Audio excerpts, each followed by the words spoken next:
The Sandman. Those who dream by day are cognizant of many things that escape those who dream only at night. Edgar Allan Poe, Eleonora. Go to bed and wait for the Sandman. Even as it came out of James' mouth, it seemed to him a strange thing to say, and he was not sure why he had, but for some reason it worked. Daniel went to bed. The next morning, though, he asked, "What does the Sandman look like?" James was making breakfast.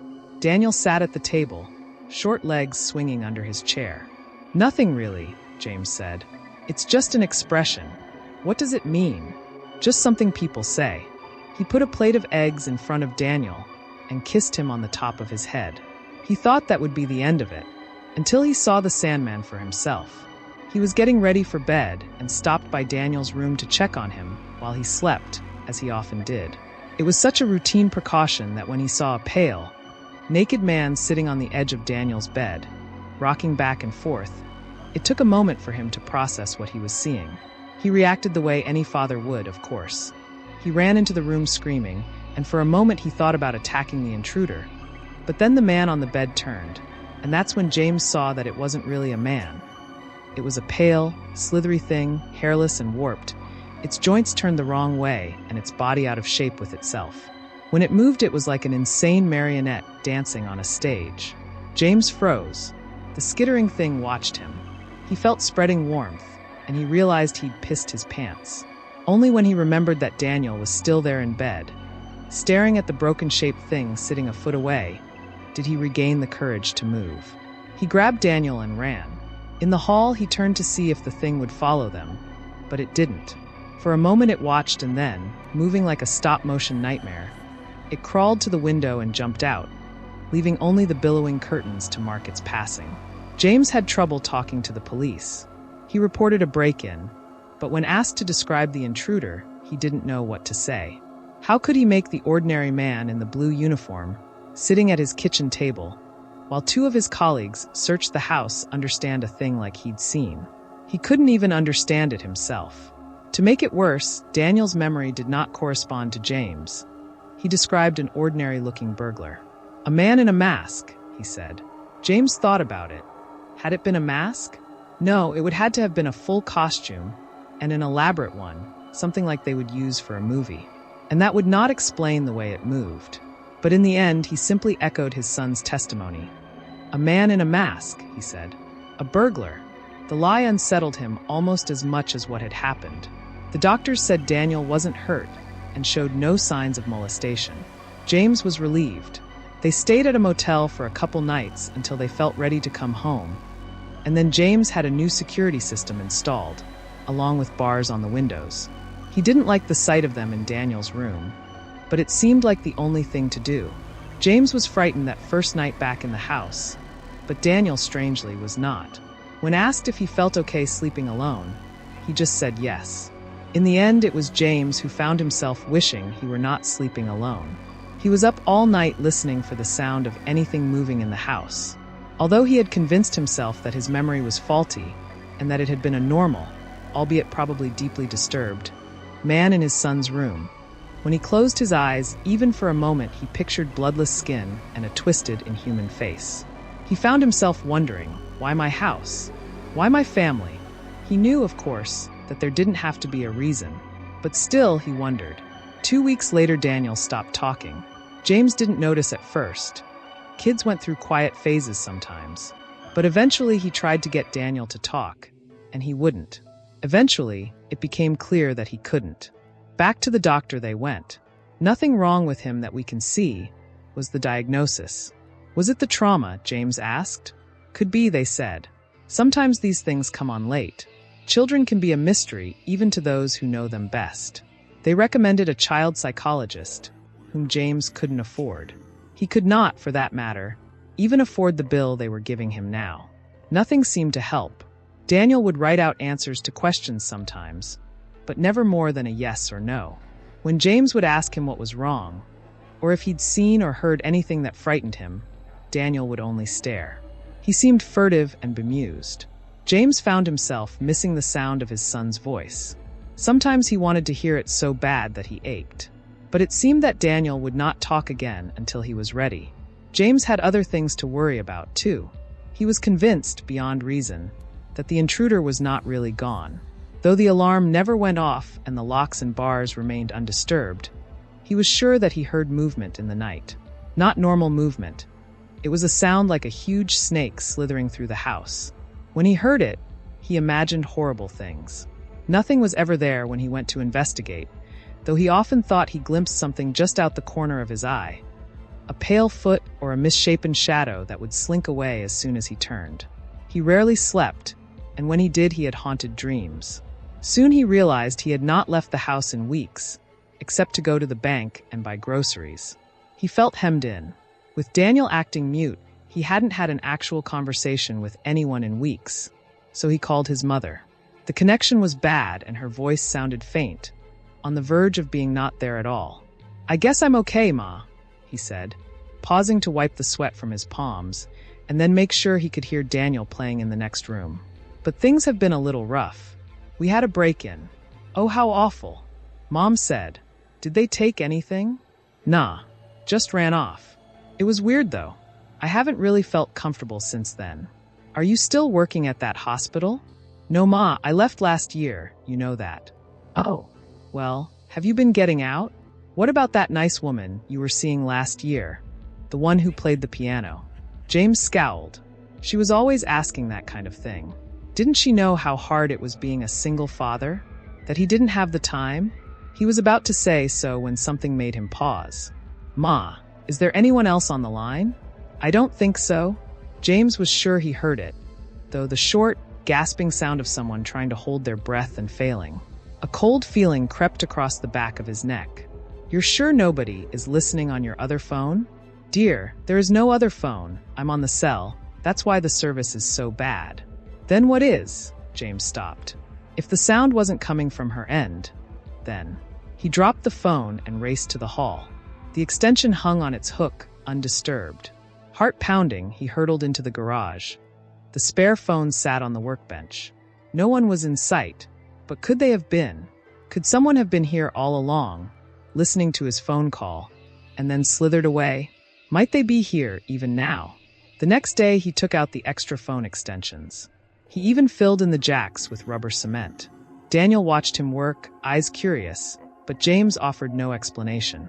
He began giving Daniel a light physical exam every week. His CNA training was a little rusty after a year on disability, but you never really forget. It was an absurd thing to do, of course. Even if there was a physical cause for Daniel's behavior, it would be nothing he could discover this way. And he was aware on some level that it was compulsive behavior. Nevertheless, it made him feel better. One morning, James set the diaphragm of the stethoscope against Daniel's chest, but he could not locate a heartbeat. He moved his hand in search of the right spot, to no avail. Then, to test it, he listened to his own heartbeat. It came through steady and clear. But when he checked Daniel again, he didn't hear anything. A thought came unbidden to him of the Tin Man in The Wizards of Oz, whose chest was empty as a kettle. A sick feeling roiled his stomach. He threw the stethoscope down and grabbed Daniel by the shoulders, looking into his face. Daniel stared back with bright eyes. He even smiled a little, with the corners of his mouth. James felt the tingle of tears. He swept his son up in his arms and hugged him, and Daniel hugged back. Then James put his shirt back on him and sent him to play. The stethoscope, he decided, was broken. He threw it in the trash. Things got worse. James' terrors were no longer relegated to the long hours of the night.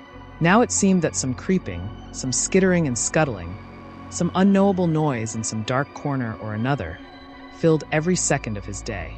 The thought of how big the house really was started to weigh on him. There were so many rooms he wasn't in at any given time, so many places someone, or something else could be.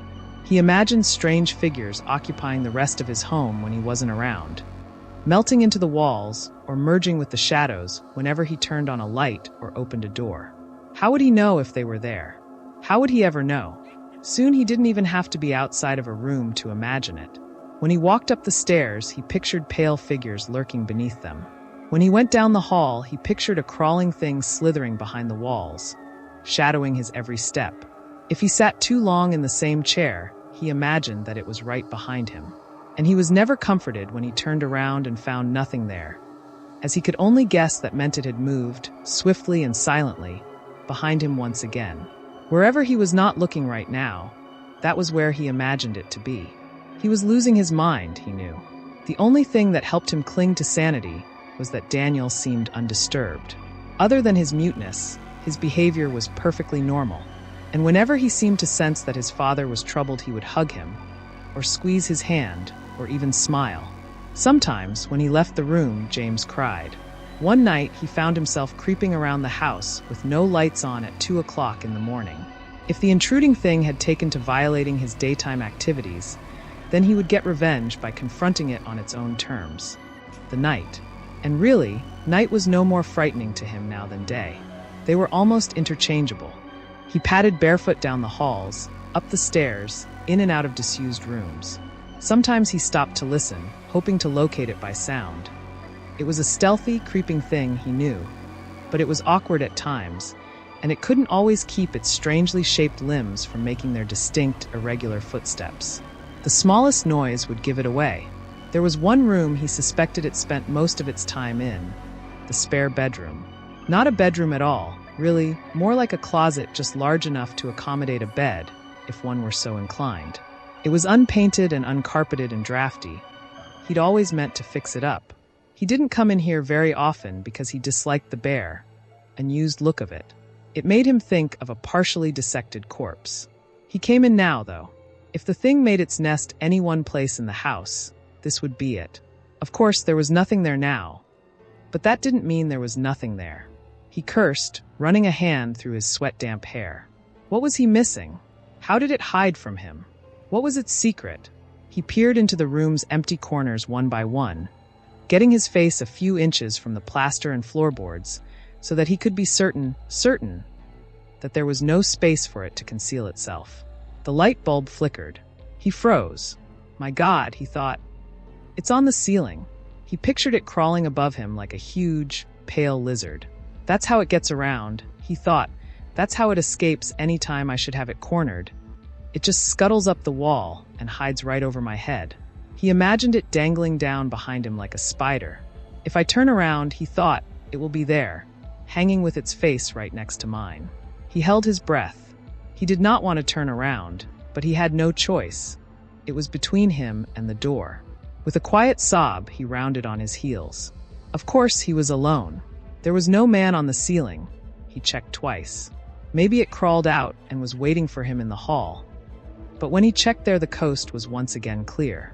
It should have been a relief, but it was not. After all, it had to be in here somewhere.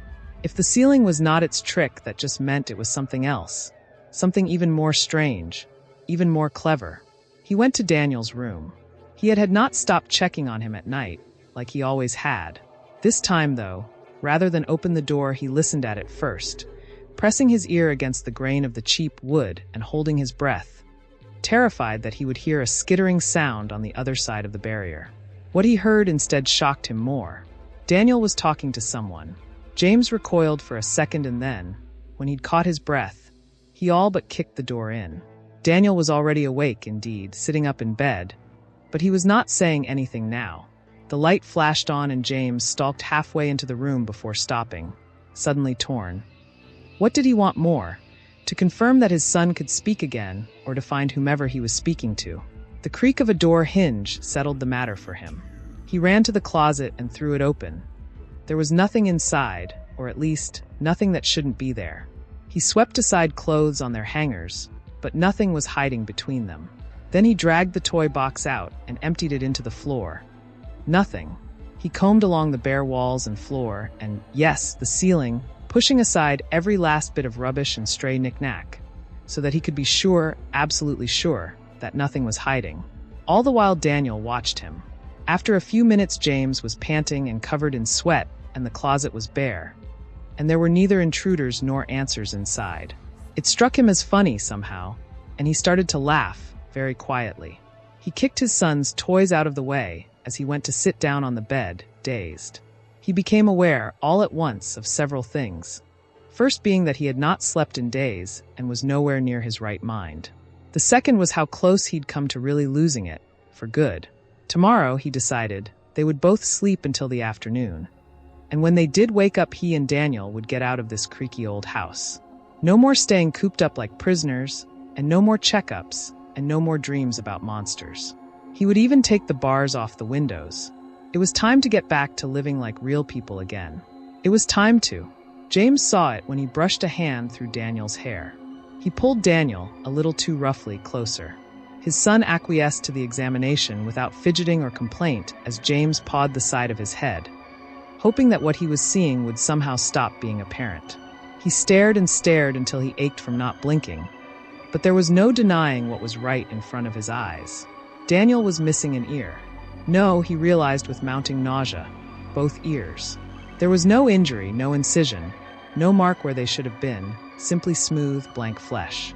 As blank as Daniel's quiet, unperturbed demeanor. James swept him up in his arms and ran into the hall. He was not sure where he was going or what he meant to do when he got there. He just knew that there was now nothing more important than getting his son out of that house. But their path was cut off. A naked man sat in the hallway with his back to them. No, not a man. James recognized its stretched limbs and stooped shoulders.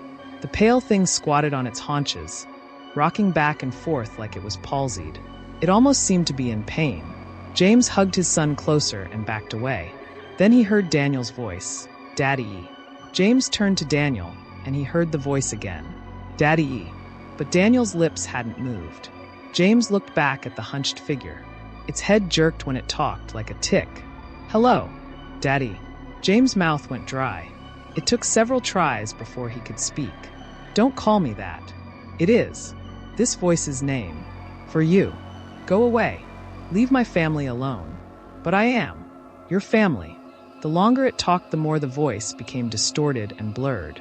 An icy feeling nestled in James' stomach. Who are you? Someone. Who came to visit. Why here? You. Invited me. James' heart thudded against the inside of his chest. Why? I had. Something you wanted. James licked his dry lips. You're lying. You don't have anything I want. I want you to leave. Leave and never come back. Who? Is. Daniel's. Mother. James blinked. What? Who? Is. Daniel's. Mother. What the hell kind of question is that? How? Old. Is. Daniel. James blinked again.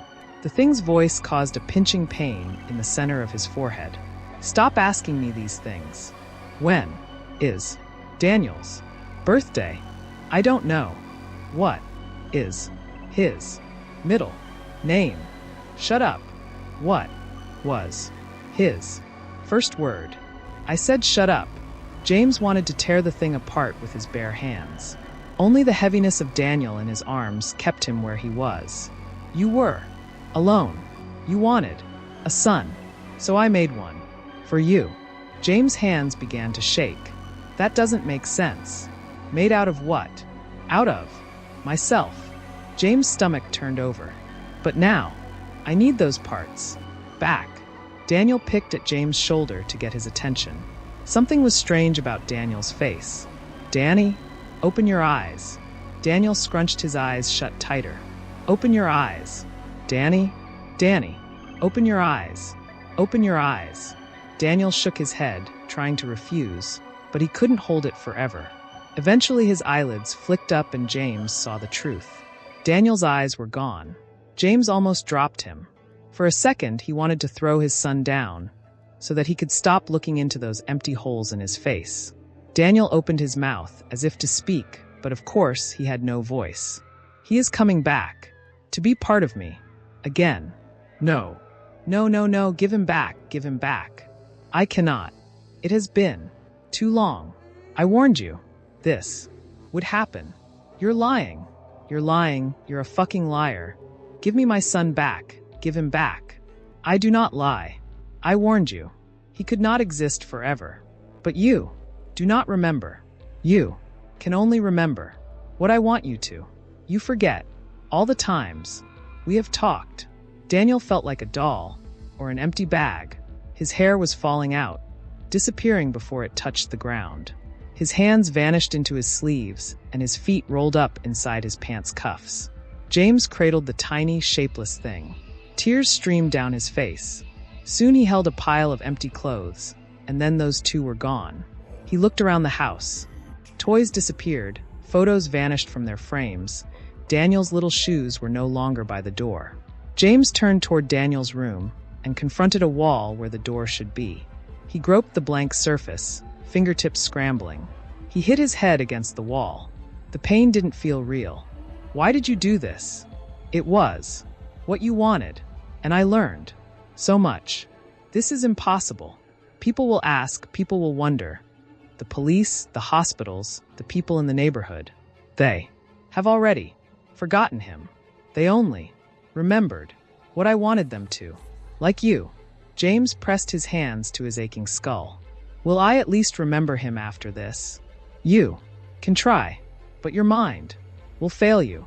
Now that everything he is part of me. Again. James sat on the floor, looking at the blank wall. Out the corner of his eye, he saw the thing creep toward him and even felt its wet hand on his shoulder. But he did not look at it. If I won't remember any of this, he said, then why tell me? Because a father should know.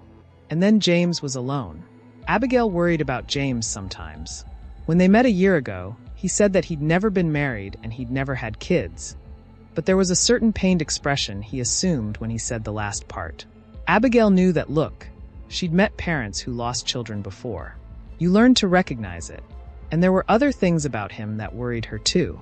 Sometimes she would find him staring at a particular spot on the wall, brow furrowed in concentration. He did not seem to realize he was doing it. And of course there was the insomnia, and the sleepwalking to consider too. Yes, there was lots to worry about, but she loved him all the same. James still said he'd never had kids, and neither had she. She'd long wanted one, but it was impossible, and she worried that James wouldn't stay with a woman who couldn't be a mother, though he constantly assured her that it was not so. There were times, and more often of late, they were the nights when James took to sleepwalking, and even Abigail imagined that she heard strange, scuttling noises in the house and saw impossible shapes in dark corners. When she thought she would do anything, absolutely anything, if it meant having a little daughter for she and James to raise. And at those moments, she became truly afraid. But she never knew why.